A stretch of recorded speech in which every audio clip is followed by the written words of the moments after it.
जय सिया राम। कुछ लोग श्री रामचरितमानस के प्रसंगों को सुन करके भ्रमित हो जाते हैं। जैसे कि श्री रामचरितमानस में संस्कृत साहित्य में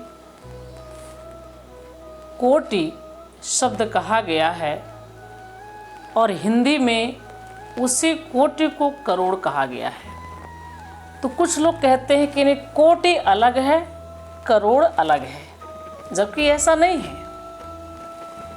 श्री रामचरितमानस में गोस्वामी तुलसीदास जी महाराज ने कई स्थानों पर कोटि शब्द का प्रयोग किया है। जैसे श्री रामचरितमानस के बालकांड में देखिए, जिस समय प्रभु श्री राम बाल लीला कर रहे थे तो एक दिन माता कौशल्या जी प्रभु श्री राम जी के सामने आई, उन्हें स्नान कराया, तैयार किया, पेयपान कराया और इसके बाद माता उन्हें सुला देती हैं।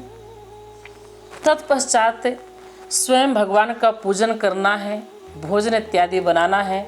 माता जी बड़े ही शीघ्रता के साथ स्नान इत्यादि करके भगवान का पूजन करने के लिए जब मंदिर में गई, पूजन के बाद जब नैवेद्य अर्पित करती हैं, पर्दा खींचती हैं और बाहर निकल आई।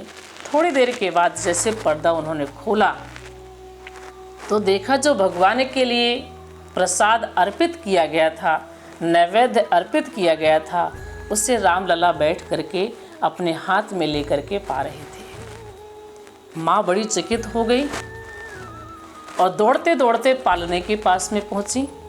मैं तो लाला को सुला कर के आई थी, अभी इतना बड़ा भी नहीं हुआ है कि आकर के यहाँ प्रसाद पाने लगे। जब वहाँ माँ जाती है, देखती है तो मैया ने क्या देखा कि लाला तो बढ़िया पालने में सो रहा है। फिर आकर के देखती हैं तो मंदिर में प्रभु श्री राम प्रसाद पा रहे हैं। अपने लाला को दो स्थान पर देख करके मैया चकित हो जाती है। यहाँ वहाँ दो ही बालक देखा, मति भ्रम मोर की आन विशेखा। मेरी मति को भ्रम हो रहा है, ये कोई और ही रहस्य है। माँ बड़ी व्याकुल हुई।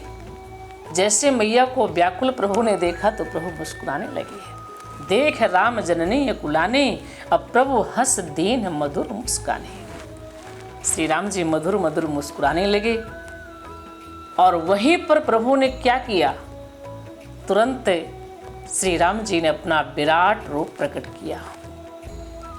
और जब उस विराट रूप को माता जी ने देखा तो बड़ा अद्भुत रूप है।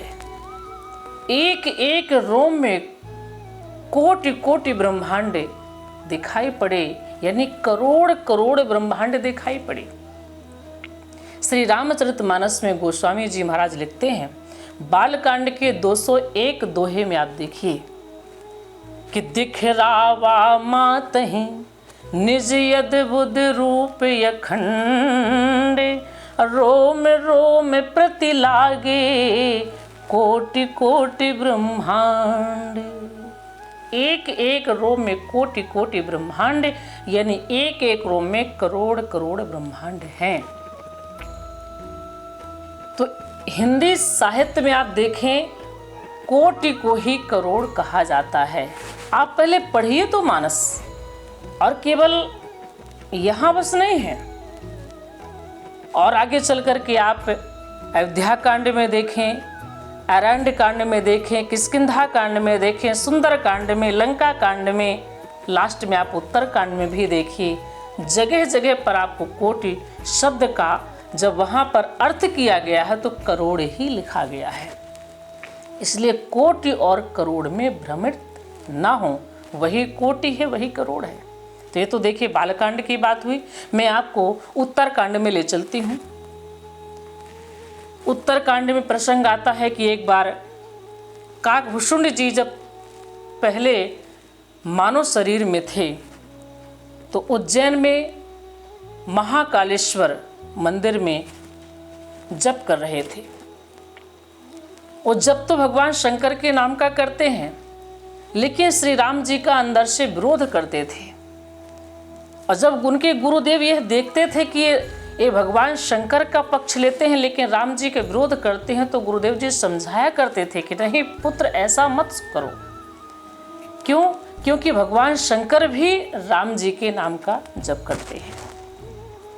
तो आप ऐसा ना करो, राम जी का विरोध नहीं करना चाहिए, उन्हें गलत नहीं कहना है।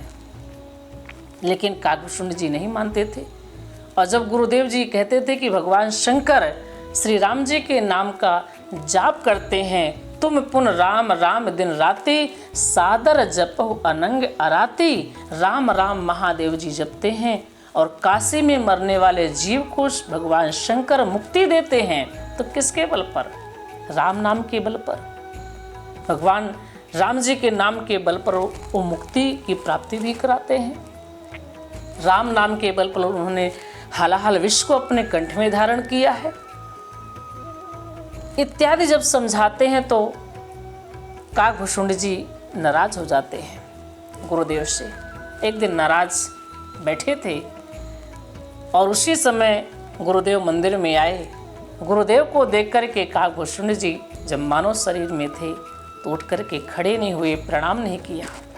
और जब गुरु जी का तिरस्कार उन्होंने किया तो गुरुदेव तो बहुत ही सहज थे, संत थे, सरल थे, उन्हें क्रोध नहीं आया, वो नाराज नहीं हुए। लेकिन भगवान शंकर को यह गुरुदेव का अपमान सहन नहीं हुआ, क्योंकि भगवान शंकर के बहुत बड़े भक्त थे। भगवान शंकर जी उस मूर्ति से बोल पड़े। उन्होंने कहा, शठ कहीं के, अधम कहीं के, तूने इतना बड़ा जो है दुस्साहस किया कि गुरुदेव जी आए और उनको तूने प्रणाम नहीं किया है। गुरुदेव का तिरस्कार कर रहा है, अपमान कर रहा है।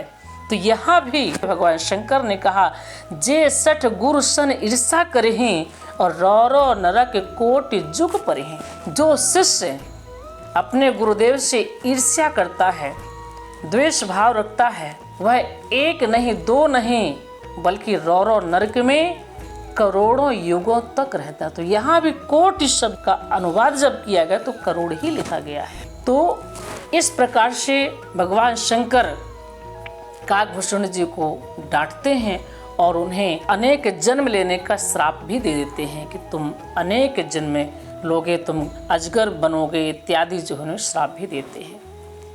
जो गुरु का अपमान करता है उसे जो है बहुत ही कष्ट मिलता है, करोड़ों युगों तक रौरो नरक में रहना पड़ता है। इसलिए कभी गुरु का अपमान नहीं करना चाहिए। तो यहाँ भी कोटि शब्द को करोड़ ही कहा गया है। तो इस तरह से आप लोग मानस का पाठ करिए, श्री रामचरितमानस की चौपाइयों को पढ़ें, उन्हें समझें, तो आपको पता चलेगा। अधूरा ज्ञान लेने से कोई फायदा नहीं है।